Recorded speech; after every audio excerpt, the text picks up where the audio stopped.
As customers, we know that digital marketing is free, or as near as damn it. What I'm saying is, not all problems are solved in a monolithical channel. Supposing we were targeting a product to sell to 86-year-old retired mathematics teachers, I think you would agree that the primary channel of communication would probably not be. How, with board members often misunderstanding about marketing strategy role, how can marketing be better represented at the board level? I think that there's two things, and I think the cause of them are probably the same. Number one, marketers don't tend to survive very. And I read something from Harvard Business Review a few months ago that said 80-something% of CEOs weren't happy with the performance of their CMO. The entire insurance industry is built upon fear because we don't. How many times have you seen a piece of communication from two different businesses within the same category where if you covered up the logos, the actual messaging was interchangeable between the two companies? Yeah, I've seen that. And that's How should executives build personal brands through thought leadership? It really needs to come down to creativity and problem solving. I think there's.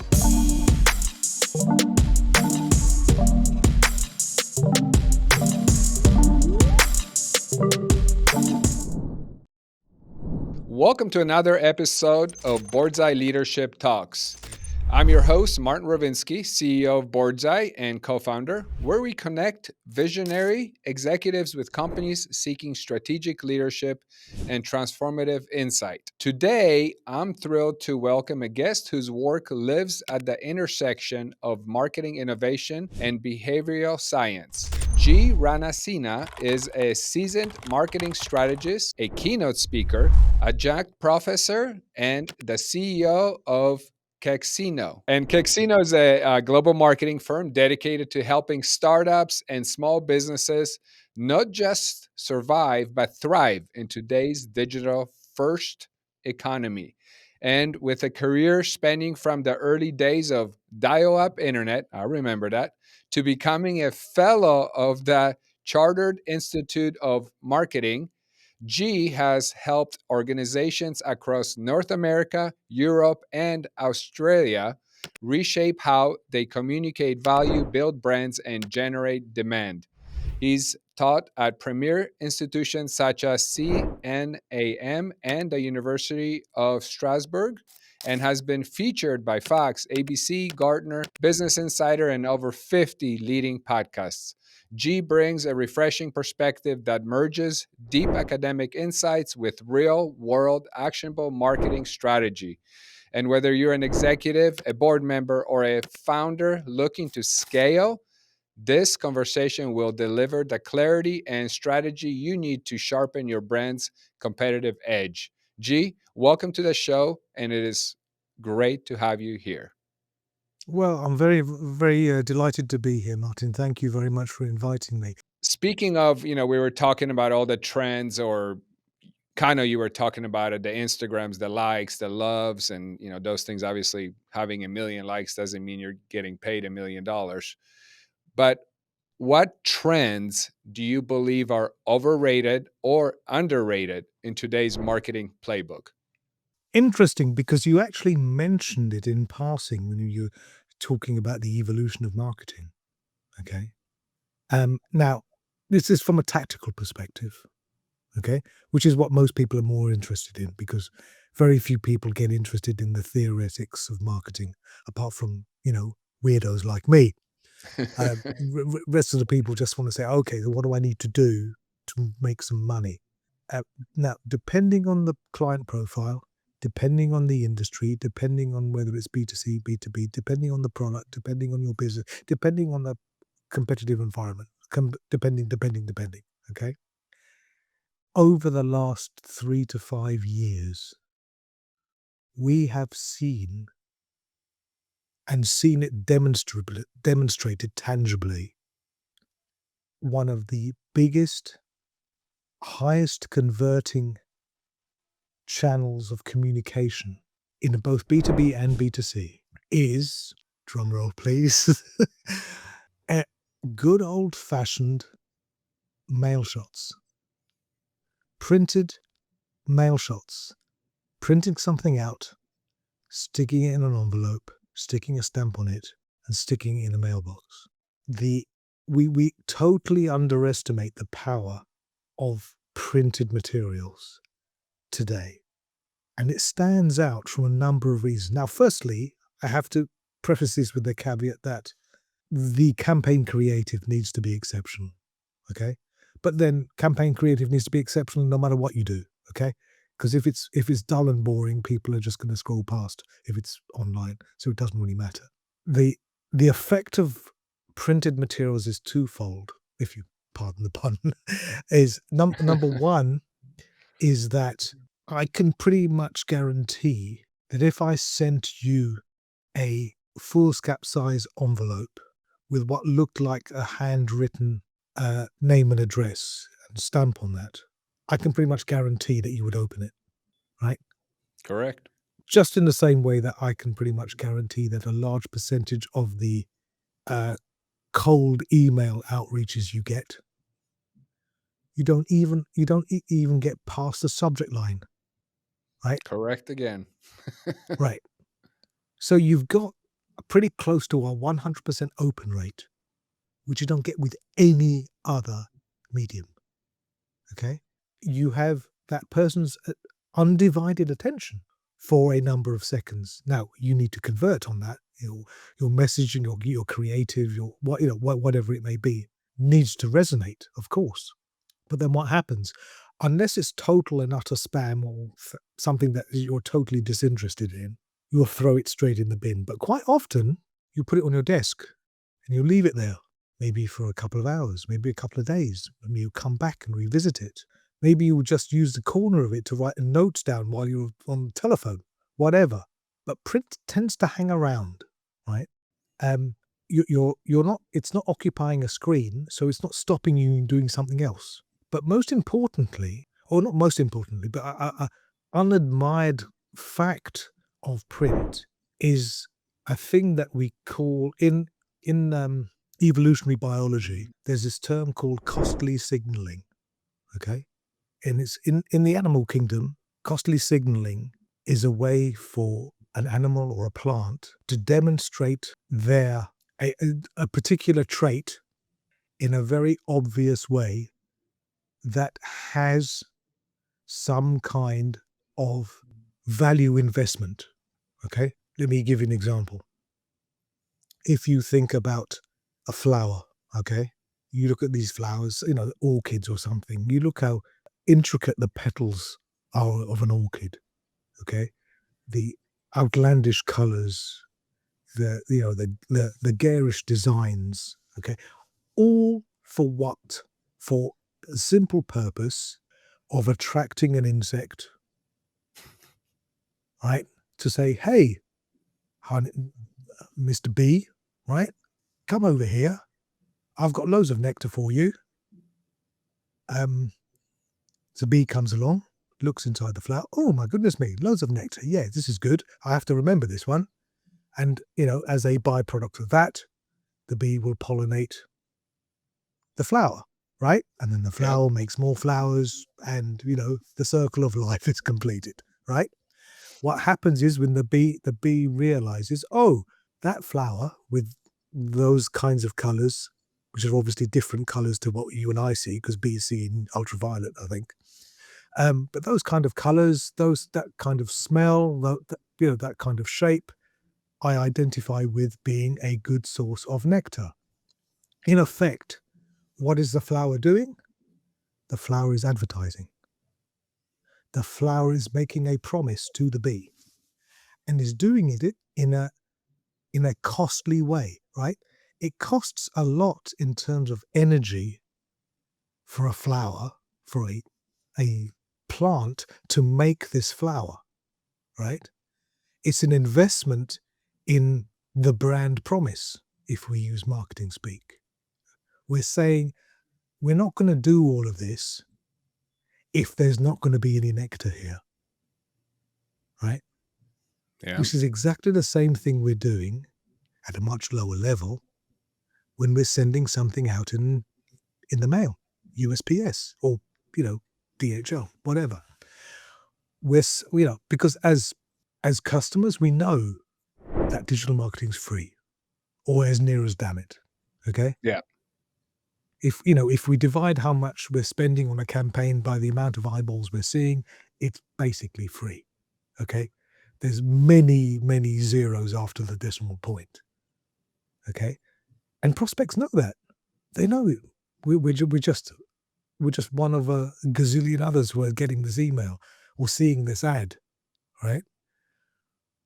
But if I receive something from you which is addressed to me, which is personalized or individualized at a certain level that shows me that you actually know who I am as a person, understand something about me, my behavior, what I like, the company I work for, my purchasing habits, whatever it may be, I know that it's cost you money to do this. So I'm going to look at your organization in a different way compared to another organization who I've also not heard of, but are only advertising to me in a purely online way. Right? It's just like, just imagine if you saw an online ad for steak knives, okay? And these steak knives were $200, okay? Now, if you see this online ad from a company you've never heard of with some nice, photos or video of some steak knives, that's going to give you one opinion about the steak knives and that company. All right. Yep. Now, if the next morning, you're going to work, you jump in your car and you're heading down the freeway and you pass a billboard and you look at this billboard and you see a 48-sheet poster of Gordon Ramsay holding these steak knives, saying these steak knives are awesome, you need to get these steak knives today, right? That's going to give you a very different impression of those steak knives, isn't it? Right? Validation. Well, they must be pretty darn good steak knives, right? If this company's taken out a 48-sheet poster to advertise them, they need to be pretty awesome steak knives if they've paid Gordon Ramsay to come on there and be photographed with them, right? Costly signaling. All of a sudden, we've got skin in the game, right? We've put our money where our mouth is and said, we believe these things are good. And we're so confident in that we've made an investment, upfront investment in our product. And that's what we're doing at a very, very low level, a very minor level when we're doing something like direct mail. So I think, I'm not saying that we all start sticking letters in envelopes and wait for the money to come in. That's not what I'm saying. What I'm saying is not all problems are solved in a monolithical channel. So it's not a question of using online or digital or social or print or video or whatever. It's the combination of tactics that makes sense for that particular customer profile and not being so blinkered by the familiarity of a particular channel because of that's all anybody is talking about. And to be, truly channel agnostic, right? If I was, supposing we were targeting a product to sell to 86-year-old retired mathematics teachers, right? I think you would agree that the primary channel of communication would probably not be TikTok, right? Yeah. Now, that's no disrespect to the 86-year-old retired mathematics teachers who are killing it on TikTok, who are scrolling until their arthritic thumbs fall off. Not One at in all. many. One of many. I'm sure there are hundreds of thousands and millions of them there. But it's choosing the right channel that makes sense for the prospect, not the ones that we like, not the ones that we're familiar with, not the ones that we choose to make particular decisions based upon our own experiences, because we're not doing it for ourselves. We're doing it for the only people that matter, the people who pay all our salaries, the customer. And so it's very easy, especially within marketing, right? We get seduced by, we're like magpies, right? We're always looking at the next shiny thing. Oh, we need to go and jump over here. Oh, we need to go over this way. Oh, we need to go over that way. We should be doing this and we should be doing that. But, we're looking at the wrong things, because it's not about looking and saying, you know, how how does Instagram work? How does the LinkedIn algorithm work? How does TikTok work? That's the wrong question. We should be looking and saying, well, how do customers work? How does the human mind work? Where do we need to be?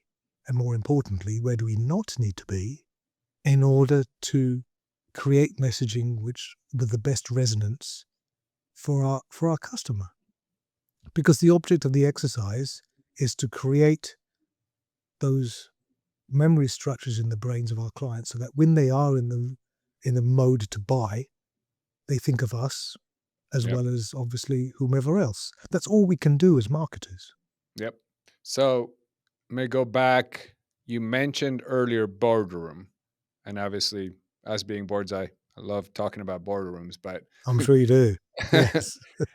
and boardroom marketing IQ, obviously, how with board members, obviously, often misunderstanding about marketing strategy role. How can marketing be better represented at the board level? It's a very interesting question because I think that there's two things, and I think the cause of them are probably the same. Number one, marketers don't tend to survive very long at board level, right? The average tenure of a CMO is like 14 months or something, right?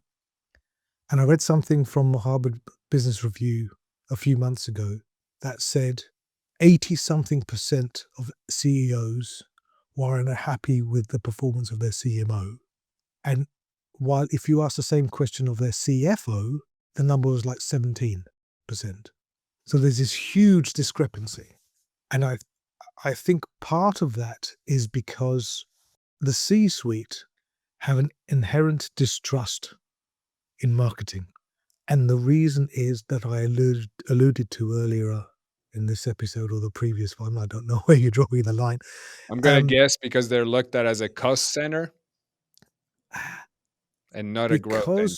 because well, I think I think you're right there. I think that's part of it, but I think also part of it is the nature of marketing. Because if you like I said, most people in the boardroom are going to be from a economics, finance, engineering, logic based background. Okay, so they're looking at the world through the eyes of mathematics, through the eyes of physics. Okay, 1 + 1 is always 2. Marketing, on the other hand, is looking to pull levers to influence behavior, to make buyers, to influence their purchasing decisions.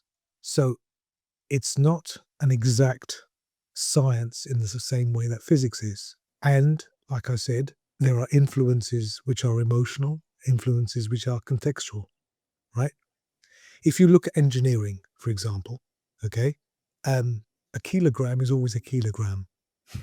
Whether you're talking about whether you're in Las Vegas, whether you're in New York, whether you're in Amsterdam, whether you're in Sydney, all right? If I say to you, a kilogram, you know what I'm talking about, Yep. right? The same thing with Fahrenheit, the same thing with miles per hour or um, fathoms. I don't know, whatever. Whatever it is. Yeah. These are standard units of measurement which cross disciplines, boundaries, territories. We all know what we're talking about. The thing is, in marketing, some of the metrics which are important to the efficacy of what we're doing as marketers are harder to measure or impossible to measure, right?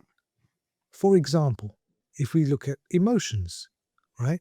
There is no standard SI unit of fear, anger, regret, of nervousness, right?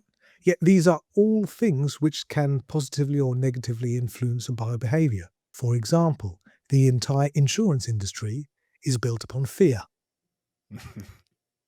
right? It's because we don't know what's around the corner, we What if? throw we throw insurance premiums at people, Yeah. right? It's the whole basis of their entire industry. So when we get into the boardroom, and the boardroom is looking at the business as a series of complex systems and looking to maximize the efficiency of each part of that system, that whole basic theoretical view falls down when you're looking at marketing, because unlike complex systems where you're looking at mechanics, engineering, plenary gear ratios and, you know, I don't know, clutch systems and, hydraulics and goodness knows whatever else, we're dealing with units of measurement which are not instantly measurable and certainly not transferable.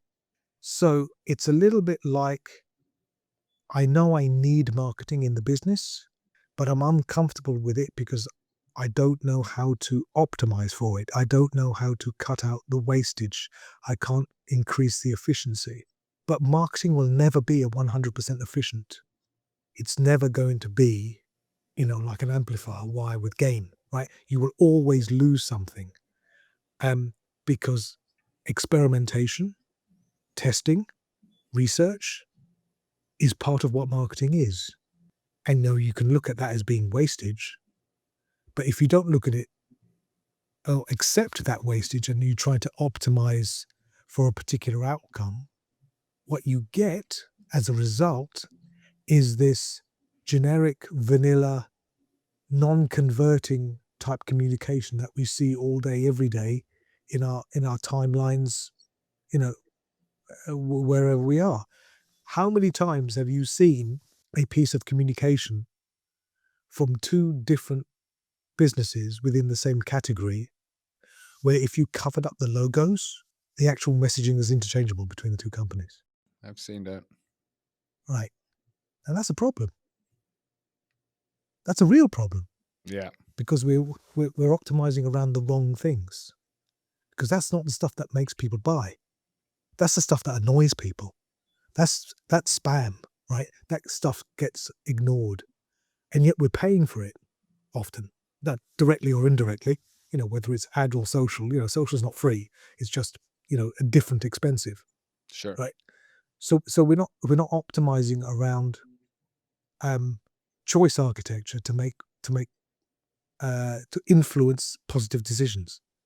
So I think that's where marketing is never looked at as a peer in the boardroom, because, as I mentioned earlier on in our conversation, we don't speak board.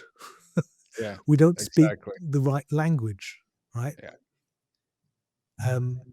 And we could easily do it and actually, get some support and trust from our peers at a C-suite level, but we don't do it. I'm not quite sure why. And I think it's because we don't know how to speak board, because we don't know, we don't know the difference between the balance sheet and the P&L, right? We don't know the difference between revenue and profit half the time. We don't know what EBITDA is, right? Most marketers couldn't even spell EBITDA, let alone tell you what it is, right? And that's a problem, Yeah. because if we're looking to be accepted and treated with the respect that marketing is as a primary core business function, then we need to be familiar with these terms. We need to it's not looking like we need to be a CPA. That's not what we're talking about, right? But these are basic business concepts that need to be understood and translated, if you like, through a lens that makes sense to non-marketers, to civilians. Yeah. No, I agree. I have one last question, and this one hits home for me because it's about thought leadership. So I've been on a executive branding journey for a while, writing for different magazines online, written a book before. I actually have a new book being published today. It's Oh, great. titled Congratulations. Thank you. It's titled Beyond the Title, and it's about executive branding. It's a blueprint helping executives how to brand. But it also hits home because about a year ago, maybe a little bit longer, Boardsi, we started helping executives stand out and become thought leaders. So having you as a guest is awesome because you've been on over 50 podcasts. You've Yes. keynoted globally. Yes. My question is, how should executives build personal brands through thought leadership? Which, again, we do it through our own website, which is all about thought leadership. We feature their biographies and all that. But anything from you that we can share with our audience? It's a very interesting question. I've never been asked that before. Um, I think it really needs to come down to creativity and problem solving. I think there's, especially within the thought leadership space, there are plenty of people saying just like meme quotes that mean nothing in reality. Yeah, Um, and I think the curiosity and the nature of exploration of solving complex business problems in new ways, in new creative ways, inspires a new way of thinking to the people that they're addressing. Because what we we can't solve today's problems with yesterday's thinking, right? And yet we seem to be regurgitating the same old, you know, sometimes relevant but often irrelevant business quotes going back to Dale Carnegie times or maybe even sure. further, right? Um, so I think I think one of the biggest tenets of successful business executives today is their ability to change and their ability to apply creative thinking in solving business problems. Which is funny because we don't tend to educate our MBAs on that side of things. But every time you see an ad for a senior executive, they're always using the word creativity, creative problem solving, looking at things in new ways, right? And so if it's such a bankable commodity, why aren't we optimizing this at an education level? Sure. Seems a Yep. bit crazy. Yeah. So from a personal branding perspective, I think it's not just saying the things that other people aren't saying, but it's saying the same things with a different slant on them. Okay, so we're looking at the age old problems. 90% of the problems that we have in business is the same ones that we've been having in business for thousands of years, right? But we have new tools, we have new capabilities, we have new resources, but quite often we're still thinking in this same linear fashion. And I think approaching problem solving from a different perspective is something that can create distinctiveness and differentiation from a personal branding level that helps us stand out from peers. So we're not saying the same old things. Look at me as an example. Some of the things that we talked about in this episode or the previous episode are are often discussed topics in business, in marketing and sales. But I mean, you're the expert here, Martin. I would wager that many of the answers I've given you have hardly been the tried and trusted road well traveled and have been looking at things in a different way, right? Yeah, you I'm not make me saying I'm think. right, No, yeah, you make me right? think of the word authentic. You've been authentic.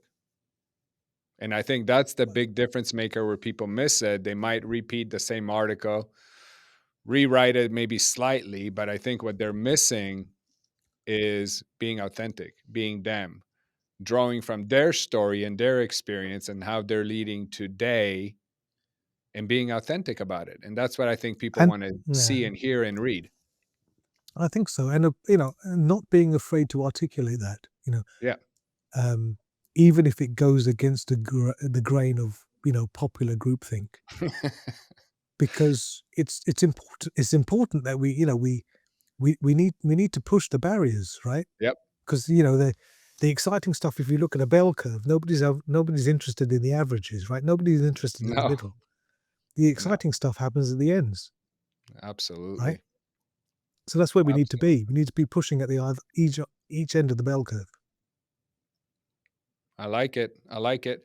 So as we wrap up this 2-episode series with you, G, where can our listeners connect with you, and how can they learn more about your Better Marketing in 60 Minutes advisory session? To find me is quite easy. You find me on LinkedIn. Would you believe, Martin, there is only one Gee Ranasinha on LinkedIn? Isn't that amazing? Holy Only cow. one. That makes it So you can easy. find it That's makes it very easy. GEE, just so everyone knows. Absolutely. So you can find me on LinkedIn, which is where I spend a lot of my time. I post videos twice a week on various subject matter topics, similar to the ones that we've discussed today. You can find me there. Otherwise, obviously, you can find me at Kexino, the agency, which is KEXINO.com. We do have an offering which is primarily meant for, excuse me, smaller businesses who don't really have the resources or the need for full-time marketing help. So we have a very short, sharp 1 hour session, live 1 hour session, where we speak. The call is recorded, so it's very easy. You don't need to sort of write stuff down or anything else. They send you a recording of the call afterwards, and it's full of practical, tangible advice that you can implement into your business the very next day, that, based upon experience, will move the needle for your business. And it's a 60-minute call, and would you believe it's called bettermarketinginSixtyminutes.com. So simple. Makes sense. So simple. Awesome, Yeah. G. Thank you for your insightful and authentic conversation. And your approach to marketing, rooted in behavior science, strategy, and real world execution, offers a powerful framework for any leader looking to drive growth in today's fast paced business environment. And hopefully, boardroom members are listening.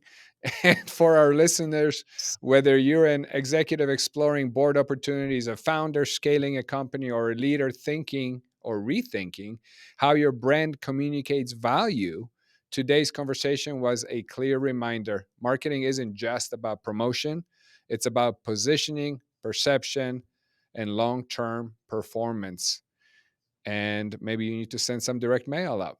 If you found value in today's discussion, be sure to connect with G through either LinkedIn or Kexino, or check out his Better Marketing in 60 Minutes advisory platform. And don't forget to subscribe to Boardsi Leadership Talks for more conversations with the minds shaping the future of leadership and innovation.